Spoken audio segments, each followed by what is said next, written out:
मैं सबसे पहले यहाँ से शुरू करता हूँ कि आईसी गर्म क्यों होता है। यानी बहुत लोग के क्वेश्चन थे और मैं उस क्वेश्चन को जो है नोट करके रखा था। तो यहाँ सबसे पहले इस टॉपिक पे हम बात करते हैं, फिर स्टेप बाय स्टेप आगे बढ़ते हैं।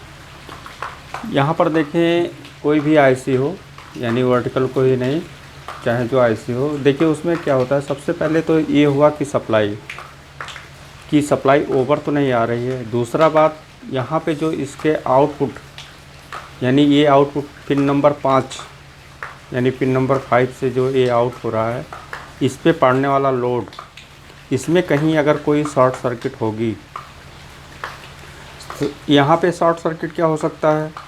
यहाँ पर देखिए रेजिस्टेंस का शॉर्ट सर्किट होना नहीं है, क्योंकि ये शॉर्ट सर्किट नहीं होता, ये ओपन हो जाता है, बर्न हो जाता है। यहाँ पे ये पीएफ है कि कभी कभी लीकेज हो जाता है तो शॉर्ट भी हो जाता है, तो ये प्रॉब्लम यहाँ पे क्रिएट होता है। और दूसरी बात, यहाँ पे इस योक कॉइल का शॉर्ट हो जाना, यानी ये एक प्रकार से इसको डिफ्लेक्शन कॉइल भी बोलते हैं। यानी डिफ्लेक्शन मतलब फैलाने का, जो रास्टर फैलाने का काम करता है। तो ये लोड हुआ। अब जैसे ऑडियो में देखते हैं स्पीकर है, तो यहाँ पे एक कॉइल है। योक कॉइल को चेक करने के लिए इसके यहाँ से और यहाँ से इसके रेजिस्टेंस को चेक किया जाता है। जैसे कोई 16 ओम या 19 ओम, 13 ओम, इससे कम नहीं आना चाहिए, क्योंकि हॉरिजॉन्टल का 4 ओम देखा जाता है और इसका 19 ओम, 20 ओम जैसा कंपनी का योक कॉइल है। तो वहाँ पे इसे आप इस वायर को हटा के और इसके ओम्स को चेक कर सकते हैं कि ये शॉर्ट तो नहीं है।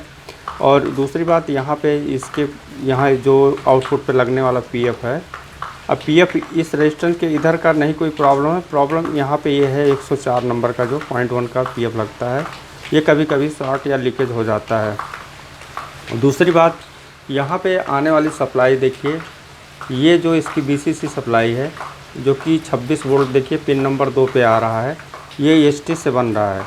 अब एसटी से यहाँ पर देखेंगे तो 2 सप्लाई जा रही है, एक नेगेटिव इसको सेपरेट अलग से बनाया जा रहा है और पॉजिटिव भी इसी एसटी से लिया जा रहा है।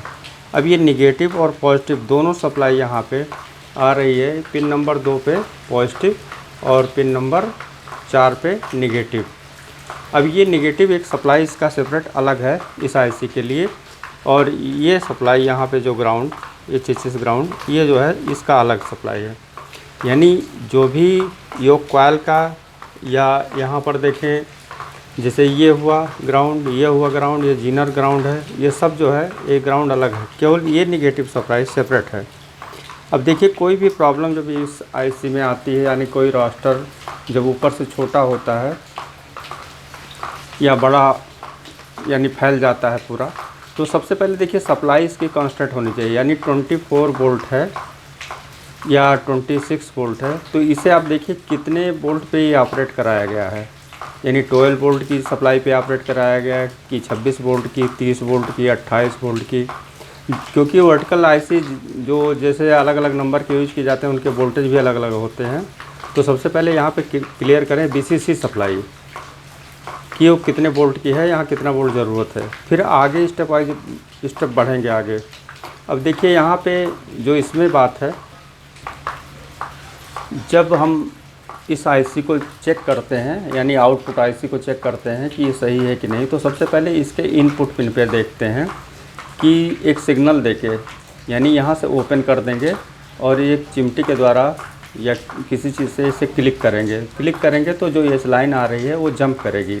अगर जंप नहीं करती तो हमारा जो है एच आउटपुट, वो वर्टिकल आउटपुट में प्रॉब्लम है। वर्टिकल आउटपुट में क्या करेंगे, यहाँ पर देखेंगे, आप वैसे भी देख सकते हैं कि यहाँ पे अगर आप चिमटी से इसको ट्रिगर करेंगे, ट्रिगर करने के बाद अगर पिन नंबर 5 पे ये वोल्टेज मल्टीमीटर का प्रॉब लगा कर रखें, अगर यहाँ जैसे मान लीजिए जितना वोल्ट यहाँ पे है 26 यहाँ पे दिख रहा है, लेकिन जब यहाँ पे आप सिग्नल देते हैं चिमटी से, तो यहाँ पे मल्टीमीटर में वोल्टेज में फ्लक्चुएशन होना चाहिए, यानी उसमें परिवर्तन होना चाहिए। वोल्टेज कम या ज़्यादा होना, मतलब ज़्यादा तो नहीं होगा लेकिन कम होना चाहिए। अगर कम होता है तो ये हमारा इंटरनल सर्किट ओके है, क्योंकि सारी कंट्रोलिंग यहीं से होती है। एक बस सिग्नल यहाँ से ट्रेवल करते हैं, जो कि इसमें सारी कंट्रोलिंग होती है। क्योंकि आप जब देखते हैं, जब यहाँ पे जो है आप मैनुअली बढ़ाते हैं इसके रेजिस्टेंस के वैल्यू को कम ज़्यादा करके, तो हाइट हमारी कम या अधिक होती है। लेकिन यहीं पर देखिए ये सिग्नल यहाँ से इसे, ये देखिए ये जो है दोबारा इसी इनपुट में इसको जो है एक फीडबैक के रूप में दिया गया है। कहने का मतलब ये है कि जब आप कंट्रोल आईसी के द्वारा रिमोट से सर्विस मेनू में जाके आप वहाँ से इसके हाइट को कंट्रोल करते हैं, लिनियरिटी को कंट्रोल करते हैं, तो ये सारे सिग्नल इसी एक ही सिग्नल के द्वारा इसी ट्रैक पे ट्रेवल करते हैं और उसी के द्वारा इसकी सारी कंट्रोलिंग होती है। क्योंकि यहाँ पर देखेंगे तो इन्वर्टिंग और नॉन इन्वर्टिंग पिन दोनों यूज़ किए गए हैं, यानी ये नॉन इन्वर्टिंग पिन यहाँ पे इसका पॉजिटिव है और यहाँ पे इन्वर्टिंग पिन यहाँ पे नेगेटिव है और आउटपुट यहाँ पे है। और बीच में ये एक पंप का काम करता है, यानी ये जो कैपेसिटर लगा है, क्योंकि आईडियो ऐसे आप देखते होंगे कि स्टीरियो की तरह होता है, 2 इनपुट होते हैं 2 आउटपुट होते हैं और उसी को जो है हम एक बना लेते हैं कभी कभी। तो देखिए यहाँ पे इसे अगर एक बनाना होगा, यानी पिन नंबर 1 पे इनपुट किया जाएगा, तो हमारा पिन नंबर 7 पे एक रेफरेंस वोल्टेज के द्वारा, चाहे वो जैसी सर्किट हो 12 वोल्ट हो, 8 वोल्ट हो, 5 वोल्ट हो, उसके द्वारा एक डिवाइडर रेजिस्टेंस के द्वारा डिवाइडर सर्किट बना के रेफरेंस वोल्टेज देके आप यहाँ पे जो है देखे होंगे सर्किट ये बनाया जाता है और ये इनपुट यहाँ पे कैंसिल हो जाता है। क्योंकि जैसे 88 73 हुआ या और भी सर्किट हुए तो उसमें देखिए कहीं कहीं एक ही इनपुट से जो है हमारा 50 हर्ट्ज़ की जो ऑसिलेटर सिग्नल होता है वर्टिकल की, उसे इन करा के इस वर्टिकल आउटपुट को फैलाने का काम करता है। दूसरा क्या है कि यहाँ रेनबो फॉल्ट आता है, यानी इसमें जो रेनबो फॉल्ट आता है वो यहाँ पर आपको बता दें, ये देखिए ये सप्लाई अगर नहीं मिलेगी निगेटिव सप्लाई यहाँ पे तो भी रेनबो फॉल्ट आएगा। और ये अगर वोल्टेज यहाँ पे चाहे सिग्नल हो या रेफरेंस वोल्ट हो जैसे यहाँ पे, तो यहाँ पे भी अगर सप्लाई हमारी नहीं मिलती है तो भी जो है हमारा रेनबो फॉल्ट क्रिएट हो जाता है।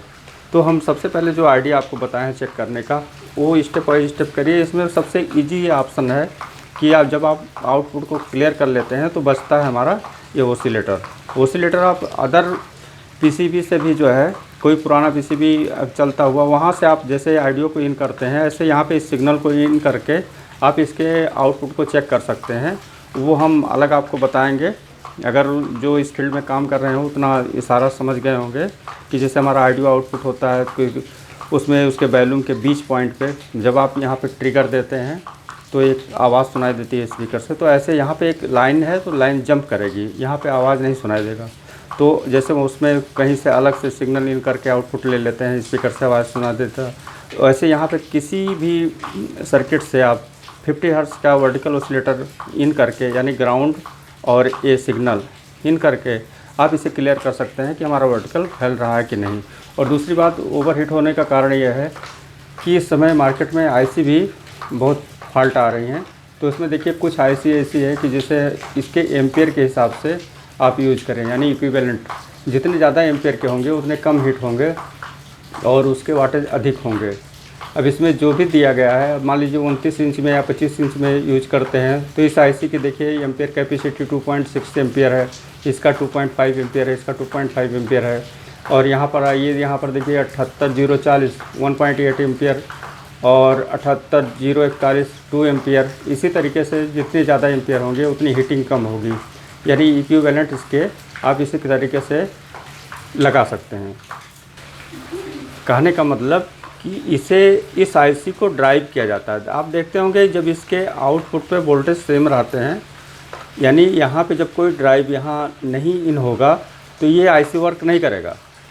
सारी कंट्रोलिंग यहीं से होती है, इसलिए आपसे बताए हैं कि इसे ओपन करेंगे और आप इसे सिग्नल देंगे तो हमारी ये लाइन जंप करेगी।